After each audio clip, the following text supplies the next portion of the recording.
ये बांड वाले मामले से बड़ा परेशान है मोदी जी। इलेक्टोरल बांड के मामले से आप जानते हैं सुप्रीम कोर्ट ने जो फैसला दिया है वो गले उतारना बहुत मुश्किल काम है, क्योंकि इलेक्टोरल बांड से सबसे ज्यादा माल तो मोदी जी की पार्टी को ही आ रहा था।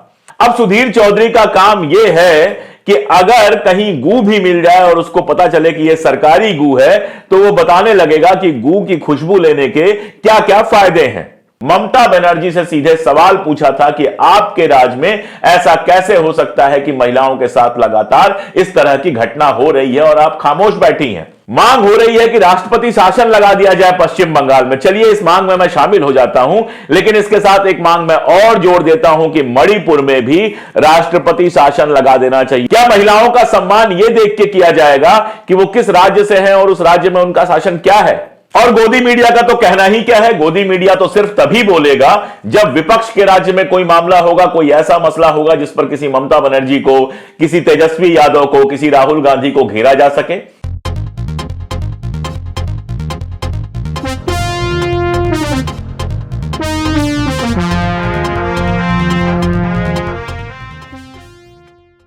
नमस्कार, मैं हूं अशोक कुमार पांडे और स्वागत है आपका टीसीएच पर। आज तक यानी कि आज की, कल से आज तक की खास खबरों पर एक साथ बातचीत। हमारे मोदी जी गए कल्कि धाम में। अब कल्कि धाम आप जानते हैं आचार्य प्रमोद का है, जिनको कांग्रेस से निकाला जा चुका है। जो कांग्रेस में रहकर मोदी जी का काम कर रहे थे अब कांग्रेस से निकाल दिया गया है, तो बाकायदा मोदी जी को आमंत्रित किया और कल्कि धाम के उद्घाटन में मोदी जी भी पहुंचे, योगी जी भी पहुंचे। वहां बाकी सब जो कुछ हुआ वो तो हुआ। मोदी जी ने एक बयान दिया, भाषण दिया और उसमें कहा कि आज की डेट में अगर सुदामा जो होते वो चावल दे रहे होते भगवान कृष्ण को और उसका किसी ने वीडियो बना लिया होता तो सुप्रीम कोर्ट उसको भ्रष्टाचार मान लेता। असल में ये बांड वाले मामले से बड़ा परेशान है मोदी जी। इलेक्टोरल बांड के मामले से आप जानते हैं सुप्रीम कोर्ट ने जो फैसला दिया है वो गले उतारना बहुत मुश्किल काम है, क्योंकि इलेक्टोरल बांड से सबसे ज्यादा माल तो मोदी जी की पार्टी को ही आ रहा था।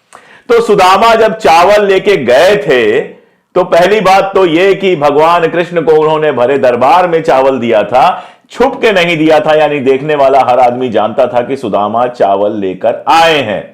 और सुदामा बड़े गरीब आदमी थे, उनके बारे में बहुत विस्तार में लिखा गया है। बेहद गरीब आदमी थे, उनके बचपन के दोस्त थे। और जब मिलने जा रहे थे, कुछ भी लेके जाने के लिए नहीं था, तो उनकी पत्नी ने कहा कि ये थोड़ा सा गरीब चावल ही लेते जाओ, खराब क्वालिटी का सही, लेकिन ये थोड़ा सा चावल लेते जाओ। तो वो चावल लेके चले गए थे। इलेक्टोरल बॉन्ड जो 100-100 करोड़ 200 करोड़ के खरीदने वाले हैं वो सुदामा नहीं है, वो कुबेर हैं हमारे समय के, जिनके पास पैसा ही पैसा है और वो खुल के नहीं देते हैं, छुप के देते हैं। और कृष्ण ने तो गरीब सुदामा की जब स्थिति जानी थी तो उनके घर का नक्शा बदल दिया था, सुंदर सा घर दे दिया था, बाकी सारी चीजें दे दी थी। यहां तो जो धन कुबेर हैं हमारे समय के, वो इलेक्टोरल बॉन्ड के रूप में करोड़ों रुपए चुपचाप पहुंचा देते हैं सरकारों को, और सरकारें उनके बदले में हमारा, आपका यानी जनता का पैसा जो होता है वो उनके हवाले कर देती हैं। ऐसे आरोप हैं। तो इस तरह की बातें जब मोदी जी करते हैं तो उनकी खीस तो जरूर जाहिर होती है, लेकिन उनका मतलब कोई नहीं निकलता। वैसे जैसे हमारे आदरणीय प्रधानमंत्री नरेंद्र मोदी जी, वैसे ही उनके गोदी में बैठा हुआ मीडिया, और उस गोदी मीडिया का सबसे बड़ा झूठा, सबसे बड़ा सरताज अगर कोई है तो वो है सुधीर चौधरी। आप जानते हैं यूपी में पुलिस भर्ती का सारा मामला हुआ। कल हमने उस पर वीडियो भी बनाया था, जिसमें लाखों विद्यार्थी आ गए, 50 लाख से ऊपर फॉर्म भरे गए थे, जबरदस्त भीड़ थी, और उसके बाद आरोप लगा कि पर्चा शायद लीक हो गया है। अब सुधीर चौधरी का काम यह है कि अगर कहीं गू भी मिल जाए और उसको पता चले कि यह सरकारी गू है तो वो बताने लगेगा कि गू की खुशबू लेने के क्या क्या फायदे हैं। जिस देश के लोग पुलिस को सबसे ज्यादा भ्रष्ट और घूसखोर फोर्स मानते हैं, वो आखिर इसी पुलिस की नौकरी क्यों करना चाहते हैं? भाई, वैसे तो सब लोग गोदी मीडिया को सबसे बड़ा करप्ट मानते हैं, लेकिन फिर भी तुम उसी में बैठ के सबसे घटिया हरकतें कर रहे हो, तो खुद से कभी सवाल पूछा है? वैसे तो लोग धन उगाही को, ब्लैकमेलिंग को बहुत बुरा काम मानते हैं, लेकिन तुम तिहाड़ में किस आरोप में गए थे ये बताने की जरूरत तो नहीं है। अरे जब नौकरी नहीं मिलेगी, घर में रोटी नहीं रहेगी, तो आदमी कोई भी नौकरी करेगा। इंजीनियरिंग किया हुआ लड़का चपरासी का एग्जाम देने चला जाता है, चपरासी का इंटरव्यू देने चला जाता है। पीएचडी किया हुआ लड़का स्कूल में पढ़ाने चला जाता है। अच्छी खासी पढ़ी लिखी पीजी बीएड लड़कियां जो हैं वो आप आएंगे देखेंगे छोटे छोटे स्कूलों में छोटे छोटे शहरों में 800 और 2000 और 3000 में पढ़ा रही हैं। कहां कहां कैसी कैसी नौकरियां कर रही हैं, कहीं अढ़ाक पे नौकरियां कर रही हैं। और दिल्ली में जो फैक्ट्रीज हैं उनमें अच्छे खासे पढ़े लिखे युवा जो हैं वो 12-12 घंटे की मेहनत कर रहे हैं। लेकिन सुधीर चौधरी जैसे दलाल कभी सरकार से यह नहीं पूछ सकते हैं कि इतनी बेरोजगारी क्यों है कि 60,000 पद निकलते हैं, 50 लाख लोग उसका आवेदन कर देते हैं। पुणे में एक इंजीनियर का पद निकलता है और 4000 लोग लाइन लगा के इंटरव्यू देते हैं। इतनी बेरोजगारी देश के अंदर क्यों है और क्यों उसके बावजूद हर बार पेपर लीक हो जाता है। लड़के लड़कियां एग्जाम देकर बरसों बरस इंतजार करते हैं कि उनका अपॉइंटमेंट हो जाए। यह सवाल पूछने की चौधरी की हिम्मत नहीं है। वो सारा दोष इन लोगों के ऊपर ही दे रहा है। अब तुमसे करप्ट आदमी अखबार के चैनल में बैठकर, टीवी के चैनल में बैठकर केवल सरकार की दलाली करने वाले से ज्यादा करप्ट आदमी तो कोई हो ही नहीं सकता है। पुलिस फोर्स तो क्या कोई भी नहीं हो सकता है। तो इस तरह का गोदी मीडिया हमारे यहां है जो तमाशे पर तमाशे मचाता जाता है। आपको याद होगा सुशांत सिन्हा एक कुपाठशाला चलाता है। एक होती है पाठशाला जहां पर आपको ज्ञान मिलता है, एक होता है कुपाठशाला। तो कुपाठशाला में आपको सिर्फ फर्जी और खराब ज्ञान मिलता है, जो ना मिले तो बेहतर। जब चंडीगढ़ का मामला आया था, अनिल मसीह का मामला आया था, वो बाकायदा क्रॉस लगाते हुए मतपत्रों पर देखे जा रहे थे, तो सुशांत सिन्हा ने एक वीडियो बनाया और उस वीडियो में यह साबित करने की कोशिश की कि अनिल मसीह जो है वो केवल विपक्ष के वोटों पर क्रॉस नहीं कर रहा था, आप और कांग्रेस के वोटों को क्रॉस नहीं कर रहा था, वो तो सारे वोटों को क्रॉस कर रहा था। अगर वो टैंपरिंग कर रहे होते, जो वीडियो में अगर ये वीडियो टैंपरिंग का बताया जा रहा है, तो भाई 8 पे लिखते, क्योंकि 8 ही वोट तो इनवैलिड हुए, वो सब पे लिख रहे हैं। अब हुआ यह कि मामला गया सुप्रीम कोर्ट में। सुप्रीम कोर्ट ने पहले ही जम के लताड़ लगाई थी और कल जब अनिल मसीह पेश हुआ और सुप्रीम कोर्ट ने उसके वकील से पूछा कि क्या आपने क्रॉस लगाए थे, तो उसने कहा हां हुजूर हमने क्रॉस लगाए थे। कितने पे लगाए थे, तो 8 पे क्रॉस लगाए थे। यानी वो बंदा खुद मान रहा है कि उसने 8 पर क्रॉस लगाए थे और सुशांत सिन्हा उसको डिफेंड करने के लिए फर्जी वीडियो बना रहा है। इसी तरह के फर्जी वीडियोस के आधार पर हमारे टीवी चैनल चल रहे हैं मित्रों। ये जो छोटे छोटे क्लिप बनाकर, ये जो फालतू के क्लिप बनाकर इतिहास से लेकर वर्तमान तक पर तमाशा किया जाता है, उसी का काउंटर करने के लिए हमें यूट्यूब पर आना पड़ता है और हमें हकीकत बतानी पड़ती है। हम तब भी कह रहे थे कि चंडीगढ़ में फर्जी काम हुआ है और अब कोर्ट भी कह रही है कि चंडीगढ़ में फर्जी काम हुआ है। और सोचने वाली बात यह है कि 1 साल के लिए मेयर का इलेक्शन होता है, जरा सी जगह है और वहां पर केवल मेयर का इलेक्शन जीतने के लिए अगर भारतीय जनता पार्टी इस लेवल तक जा सकती है तो बाकी देश में क्या कर सकती है। और यहीं पर रुकी नहीं थी भारतीय जनता पार्टी। आम आदमी पार्टी के 3 पार्षदों का दल बदल करा लिया जब देखा कि मामला सुप्रीम कोर्ट में फंस रहा है। उसको लगा सुप्रीम कोर्ट फैसला देगा कि भैया नया चुनाव हो जाए, नए चुनाव में उसको बहुमत मिल जाएगा, उसका मेयर बन जाएगा। लेकिन सुप्रीम कोर्ट ने जो किया है वो बेहद शानदार है। सुप्रीम कोर्ट ने यह कहा है कि सारे बैलेट हमारे पास जमा करा जाएं और ऐसा लग रहा है, हालांकि आज फिर से सुनवाई है, आज ऐसा लग रहा है कि सुप्रीम कोर्ट उन्हीं बैलेट्स के आधार पर चुनाव करेगा और उसमें मजा यह आएगा कि एक तो रिजल्ट बदल जाएगा, दूसरा जो 3 लोग दल बदल करके आप से बीजेपी में गए हैं, हो सकता है पैसे वैसे मिले हों, पता नहीं, उनको हो सकता है पैसा वापस करना पड़े और ना भी करना पड़े, तो अब न वो घर के रहे और ना घाट के रहे। इस बीच में संदेश खाली को लेकर बहुत तमाशा मच रहा है और मचना चाहिए। संदेश खाली एक ऐसी घटना का गवाह है जिस घटना को कोई भी सभ्य समाज बर्दाश्त नहीं कर सकता। जो ही यह घटना आई थी हमने उसके ऊपर एक लाइव किया था और मैं पूरे गर्व के साथ कह सकता हूं कि मैं शायद YouTube पे अपनी तरह का पहला व्यक्ति हूं जिसने संदेश खाली पर वीडियो बनाई थी और ममता बनर्जी से सीधे सवाल पूछा था कि आपके राज में ऐसा कैसे हो सकता है कि महिलाओं के साथ लगातार इस तरह की घटना हो रही है और आप खामोश बैठी हैं। तो मेरा मानना है संदेश खाली पर बिल्कुल होना चाहिए। संदेश खाली की महिलाओं के साथ जो कुछ हुआ है, सुना है कि कुछ लोग गिरफ्तार हुए हैं, लेकिन और गिरफ्तारियां होनी चाहिए और इसकी पूरी जांच होनी चाहिए। जो लोग गिरफ्तार हुए हैं, जिनके ऊपर आरोप हैं, उनको बड़ी से बड़ी सजा मिलनी चाहिए। इससे कोई दो राय नहीं है, इसमें कहीं कोई समस्या नहीं है। बिल्कुल एक शब्द रोके बिना, एक शब्द समझौता किए बिना मैं ये बात कह रहा हूं कि संदेश खाली में जो हुआ है वो मानवता के प्रति अपराध है, वो ममता बनर्जी के शासन पर काला धब्बा है। और यह सवाल उठाता है कि एक महिला के मुख्यमंत्री रहते हुए ऐसा कैसे हो सकता है। साथ में यह जोड़ना बहुत जरूरी है कि हाथरस में जो हुआ था वो भी कोई कम खतरनाक नहीं था, लेकिन हाथरस में आपने विपक्ष के नेताओं को जाने तक नहीं दिया था क्योंकि वो उत्तर प्रदेश में था।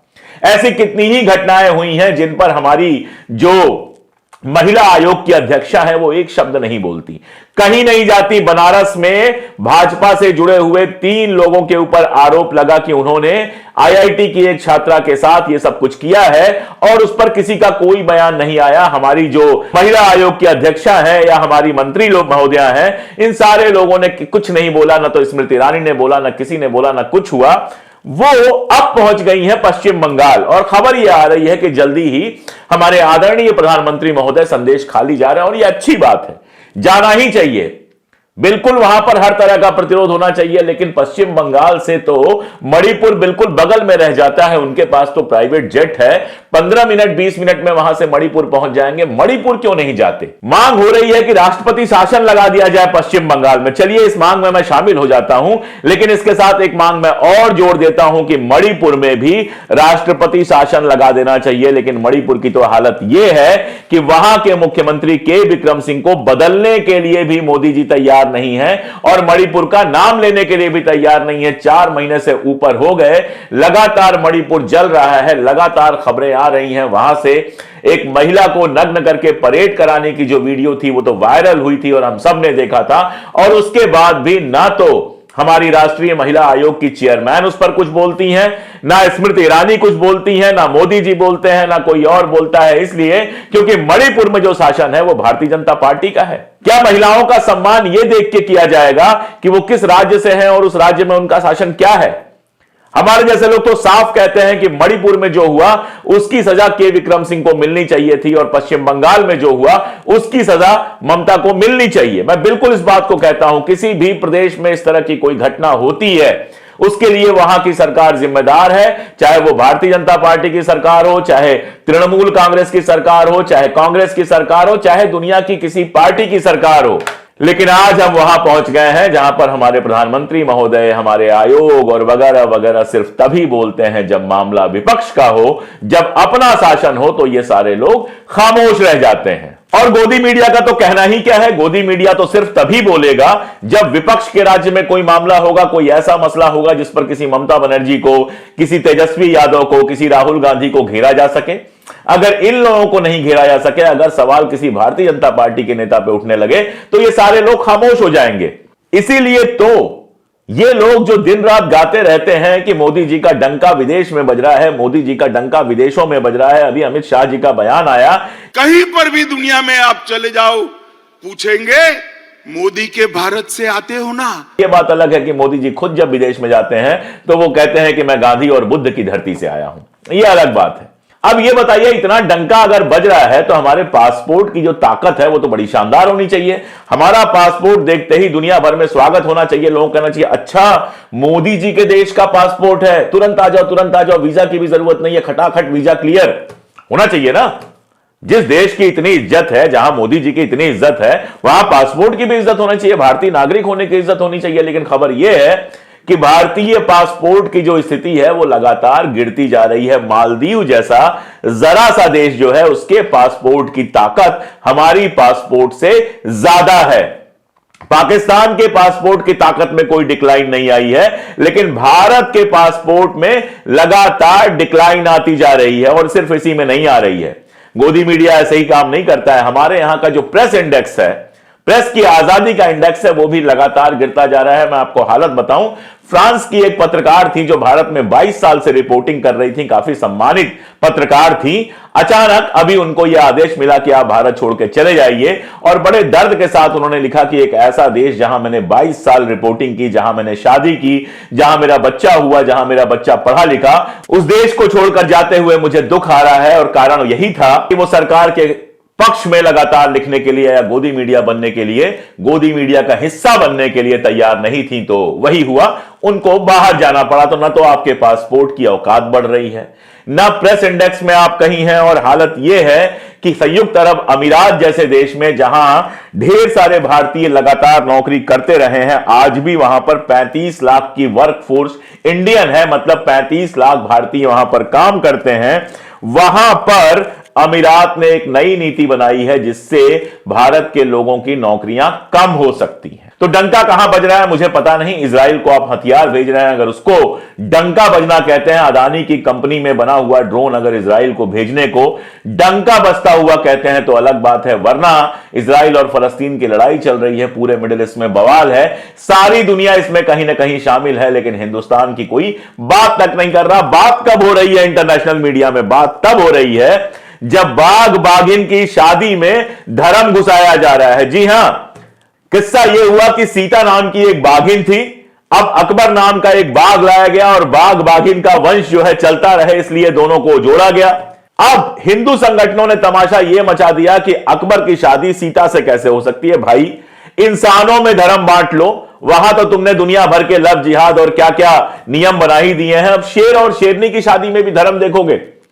मतलब मीम चल रहा है कि सीता जो शेरनी है उसने कहा कि तुमने मुझे बताया नहीं कि तुम मुसलमान हो, तो शेर बेचारा कह रहा है अभी अभी मुझे भी पता चला है कि मैं मुसलमान हूं। और मैं आपको बताऊं कि डंका ऐसा बज रहा है कि यह खबर मैं जब सुबह रिसर्च कर रहा था, आतन रोज सुबह ढेर सारे अखबार दुनिया भर के पढ़ता हूं, तो मिडिल ईस्ट मॉनिटर नामक जो अखबार है, मिडिल ईस्ट का खाड़ी का जो प्रमुख अखबार माना जाता है, उसमें यह खबर छपी हुई है कि हिंदुस्तान में जो हिंदुत्व फोर्सेज हैं वो शेर और शेरनी की शादी में धर्म लेकर आ रहे हैं। आप सोचिए कि डंका कितना बजा होगा, और डंका तब भी बजता है जब किसानों का आंदोलन लगातार चलता है। एक लड़की किसानों को मिडिल फिंगर दिखाती है, गालियां देती है, 20-22 साल की लड़की, और उसको पूरा गोदी मीडिया हीरो बना के पेश करता है कि अरे वो तो शेरनी है। उसके बाद लगातार यह कोशिश की जाती है कि कैसे भी किसान दिल्ली में ना आए। मैं आपको अगर एक बात बताऊं तो आपको शायद आश्चर्य होगा कि जब भारत में किसान यह आंदोलन कर रहे हैं, उसी समय यूरोप में भी ढेर सारे देशों में, खासतौर पे फ्रांस और उसके आसपास के कई सारे देशों में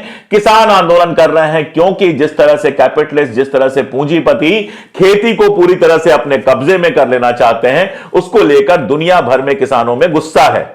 लेकिन जिस तरह का दमन हमारे यहां हो रहा है, सड़कों पर कीलें गाड़ दी जा रही हैं, बाकी सारा कुछ किया जा रहा है, वैसा कहीं और देखने को फिलहाल नहीं मिला है। अब कल यह बात आई कि समझौता हो जाएगा, बात की गई, बात में कहा गया कि दलहन जो है, दलहन पर आपको एमएसपी दी जाएगी और मक्के पर एमएसपी दी जाएगी, बाकी की गारंटी नहीं दी जाएगी। यह ठीक बात है कि सरकार जो है दलहन का उत्पादन बढ़ाना चाहती है, क्योंकि बड़ी मात्रा में दलहन हमें बाहर से इंपोर्ट करना पड़ता है। तो अगर हिंदुस्तान में दलहन का, दालों का अगर उत्पादन बढ़ता है तो यह भारत के लिए अच्छा होगा, इसमें कोई दो राय नहीं है। लेकिन मामला वहीं फंसा, स्वामीनाथन जी के नाम पर आपने भारत रत्न सम्मान तो दे दिया, लेकिन स्वामीनाथन जी की रिपोर्ट वेबसाइट से गायब की, और अब जो एमएसपी 5 फसलों पे देने की बात कर रहे हैं वो सिर्फ और सिर्फ पुराने फार्मूले से देने की बात कर रहे हैं, यानी A2+FL से देने की बात कर रहे हैं। C2+50% का जो फार्मूला स्वामीनाथन ने दिया था, वो फार्मूला आप मानने को तैयार नहीं है, और हुआ वही, होना वही था जो आज हुआ कि किसानों ने मना कर दिया कि हम इस बात से सहमत नहीं हैं, हम इस पर समझौता नहीं करेंगे। यहां किसानों ने एक बेहद इंपॉर्टेंट बात की। किसानों ने कहा कि अगर यह नीति लागू होती है तो हमको तो फायदा होगा, पंजाब हरियाणा के कुछ किसानों को तो फायदा होगा, लेकिन बाकी देश के किसानों को फायदा नहीं होगा, क्योंकि हर जगह दलहन नहीं उग सकती। इसलिए सरकार को सारी फसलों पर एमएसपी की बात करनी चाहिए। अब लोग कह रहे हैं कि देश भर के किसान जो हैं उनको तो परेशानी नहीं है, सिर्फ पंजाब के किसानों को परेशानी है। अगर सिर्फ पंजाब के किसानों की परेशानी होती तो पंजाब के किसान शायद इसको मान लेते, लेकिन वो पूरे देश के किसानों के बारे में सोच रहे हैं, और इसीलिए उन्होंने सरकार के साथ ये जो समझौते की बात थी इसको ठुकरा दिया है।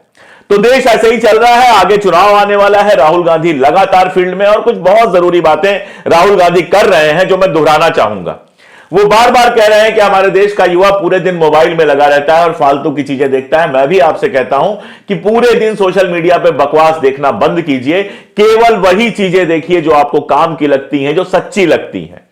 दूसरी बातें वो कह रहे हैं कि जो इतना बड़ा युवा है वो डर गया है। डर असल में इसलिए गया है, डरा नहीं है, खामोश इसलिए बैठा है कि धर्म का नशा उसके ऊपर चढ़ा हुआ है। अब्दुल की चूड़ी टाइट होने की खुशी उसके अंदर इतनी है कि वो अपने रोजगार के बारे में, गरीबी के बारे में, बाकी सारी चीजों के बारे में नहीं सोच रहा है। और हकीकत यह है कि जिस दिन वो ये सोचना शुरू कर देगा, चाहे भाजपा की सरकार हो, चाहे कांग्रेस की सरकार हो, चाहे किसी की भी हो, उसको मजबूरन नौकरियां देनी पड़ेंगी, मजबूरन कीमतें कम करनी पड़ेंगी। लेकिन उसको धर्म के नशे में ऐसा डाल दिया गया है कि वो इस तरह की कोई बात नहीं कर रहा है। और हां, परिवारवाद पर उन्होंने एक बड़ा सुंदर तंज कसा। उन्होंने कहा अमित शाह का बेटा भारत का क्रिकेट चलाता है, उसको तो बैट पकड़ने भी नहीं आता है। अमित शाह का बेटा हिंदुस्तान के क्रिकेट को चला रहा है। उसने भैया क्रिकेट शॉट मारी कभी जिंदगी में, उसको बैट पकड़ना नहीं आता, वो क्रिकेट चला रहा है। ये सच्चाई है।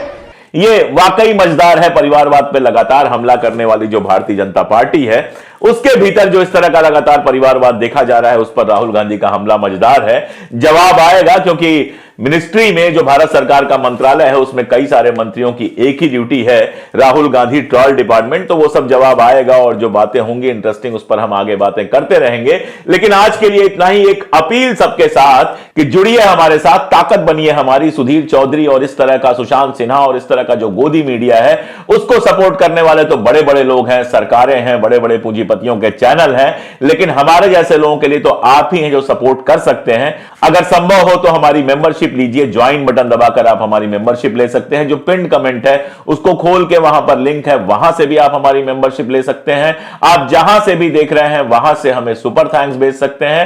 और अब हमारा चैनल धीरे धीरे मिलियन की तरफ बढ़ रहा है, तो उसको जल्दी से मिलियन की तरफ पहुंचा सकते हैं। हमारे चैनल को सब्सक्राइब कर सकते हैं और अपने दोस्तों से करवा सकते हैं। यह सब सहयोग आप हमको देंगे तो हमें यह ताकत मिलेगी कि हम सत्ता और कैमरे की आंख में आंख डालकर लगातार सच बोल सकें। आज के लिए इतना ही, बहुत शुक्रिया।